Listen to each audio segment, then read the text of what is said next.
Radio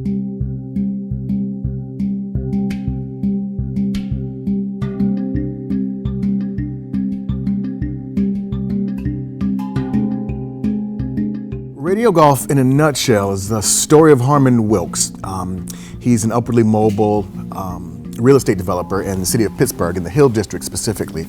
And he encounters several colorful characters on his road to becoming the city's first black mayor.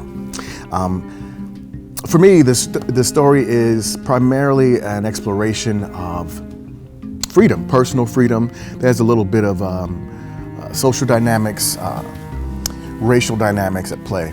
But primarily it's about freedom. Michael Pogue, who's playing our lead Harmon Wilkes, very talented young actor, he and Demetria Thomas make up the heart of this play, the Wilkes, the couple, Harmon and Mame Wilkes, who are at the center of this story. Old Joe is played by David Adams. He's sort of the baseline. He's sort of one of those quintessential August Wilson characters. And Sterling, played by Antoine Pierre, Sterling is one of those catalyst characters who comes in a whirlwind and shakes things up a bit. And we're balanced out by Warren Levon, who's playing Roosevelt. Roosevelt Hicks is sort of a by any means necessary character. He wants to snatch his piece of the American pie, his version of the American dream. Contrary to his early ambitions and ideals, at this point in his life, he's willing to do just about anything to get it. There is no villain. There's not your typical classical antagonist in this play, which I think is a perfect dynamic if we're exploring something like freedom. Most often, freedom is a state of mind, and we're our own major oppressors. I feel that August Wilson is one of the most important playwrights this country's ever produced. I think his 10-play cycle stands as a glorious achievement.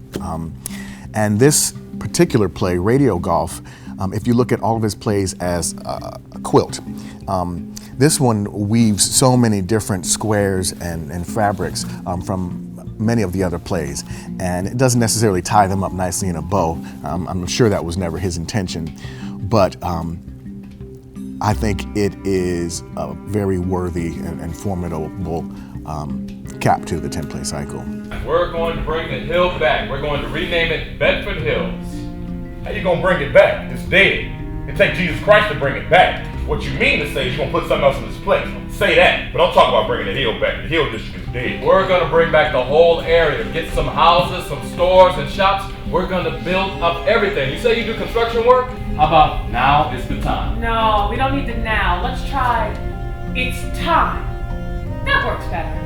But my favorite still, Wilkes works for you. That will let the people know where you stand. Those are good. Have them made up. We'll take a look at them. What about colors? I don't know. Try different colors. Let's see them. Do you still want the flag on it? The flag's most important. Don't hide it down in the corner or make it too small. Make sure it's waving high and strong, not hanging down, looking defeated. The wealth of the city is in its people. People who need job opportunities that last longer than 9 months of stadium building. People who need a city willing to invest in them with long-term jobs, enabling them to invest back into Pittsburgh, the wealth of their work. We need them stadiums. Don't they hold big crowds of people? You're gonna need them. That's where you're gonna have to put the unemployment office. You're gonna need both of them. My brother died under that flag. Lots of men died under that flag. That flag was everywhere. Joe Mott carried it into battle, but it was everywhere. In the mess hall, in the dance hall. We had a great big old mess hall, and they'd bring the women in from the town and they'd throw a great big old dance. You look up and there would be that flag standing behind the bandstand. That American flag was everywhere. You saw it in the morning when you woke up, and you saw it at night when you went to bed. Sometimes you see it in your sleep. When the time come and I saw Joe Mott fall with that flag, shot right through the head, bullet went in one end, came out the other. I don't know where it went after that. That's what I said, no. I ain't gonna let you get away with nothing like that. This the flag on this side of the battle. That's what side I'm on. August Wilson is a hero of mine, a mentor of sorts. I was inspired to begin acting, begin my career as a theater practitioner because of August Wilson's The Piano Lesson. In my work with Congo Square, I'm a founding ensemble member, and he sat on our board as an advisor for many years until his death. And our first production was The Piano Lesson.